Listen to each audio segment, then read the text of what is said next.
Et donc là, vous êtes revenu avec ce livre qui est, je le précise, il est sorti en poche, donc il est vraiment très abordable. C'est 8,20 € pour lire ces 10 histoires humaines, des vraies histoires de personnes que vous avez eues en consultation. Et vraiment, ça se lit, ça se lit comme des petites histoires de vie, si je puis dire. Et en même temps, vous nous donnez comme toujours beaucoup d'informations sur ce que c'est que l'être humain. Et je crois qu'il y a une chose que j'ai envie de commencer par ça, parce que je crois que ça va beaucoup intéresser les parents qui nous écoutent, qui ont souvent des difficultés à communiquer avec leurs ados. Ils comprennent pas pourquoi. Vous expliquez dans ce livre pourquoi.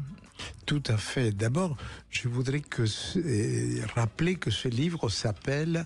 Pardon, oui. Clara, le bébé qui revient à la vie. Excusez-moi. Voilà, non. Je n'ai pas bien fait mon travail. Vous avez raison. Non, c'est aux éditions Payot. Vous êtes entré directement parce que ça vous a passionné. Et je suis très touché de votre intérêt pour le livre.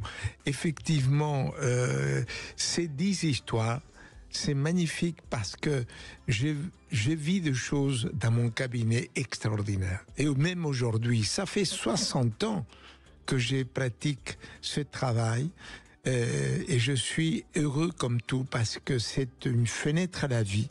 Et donc, un jour, je me suis dit, mais il y a tellement d'histoires. Je reçois des rabbins, je reçois des prêtres, je reçois des colonels, des officiers, des policiers, etc. C'est extraordinaire mon travail.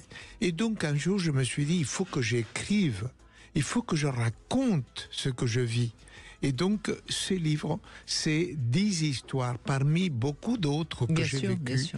Et donc, effectivement, une des histoires, c'est sur l'adolescence. Alors, quand je me mets à écrire sur l'adolescent, et les adolescents sont des personnages pas faciles de les écouter. C'est difficile, l'adolescent, à écouter.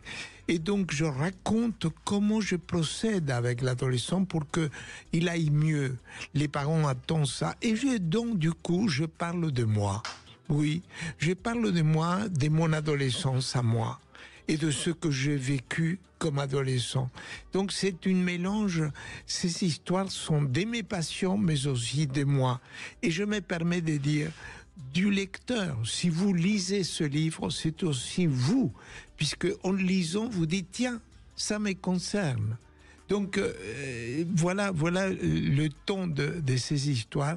Et par rapport à l'adolescent, effectivement, à la fin, je me suis dit, il faut que je raconte au lecteur les 10 conseils, les 8 conseils, les 8 recommandations que je donne aux parents quand ils viennent me voir. Donc j'ai résumé les 8 conseils que je donne aux parents pour mieux gérer, pour mieux être en relation avec leurs enfants ou leurs filles qui sont adolescentes et qui ne sont pas toujours faciles à gérer.